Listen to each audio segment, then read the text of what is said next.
Hi, my name is Michelle Hoang Thi, and I was a soul saver in training whose life was taken at the tender age of 26 by a so-called friend. I worked at Kaiser Permanente Medical Center in California as an intern for my nursing program. On May 26, 2011, it seemed as if I had vanished off the face of the earth. My Honda SUV was found about a half-mile from the medical center on May 27, but still no signs of my whereabouts. A woman who I attended high school with by the name of Giselle Esteban and I dated the same man.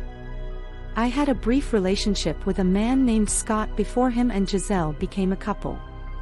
Scott and Giselle had a child and one on the way when I met my demise. Giselle and I ended our friendship when she started accusing me of having an affair with Scott. Scott and I had remained friends after we separated. Giselle didn't like that. Giselle and Scott had broken up, and Scott was awarded custody of their daughter.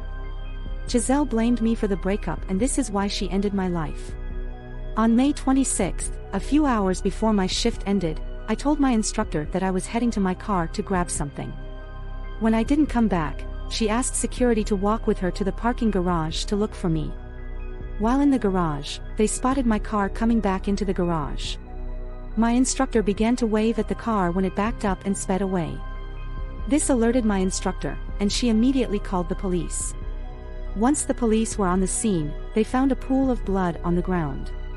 Several search teams volunteered to help look for me with no luck. 4 months later, on September 7, Giselle was arrested, although my body wasn't found. Just a few days later, the Alameda County Coroner's Office confirmed that the remains found were mine. A year from the date that my remains were found, Giselle went on trial, and on December 10, 2012, she was sentenced to 25 years to life. Giselle gave birth in prison, and Scott has custody of that child as well. What do you think of my case? Some call it a love triangle. I disagree because Scott and I were not romantically involved with each other. Do you soul savers have rules about dating someone a friend has once dated?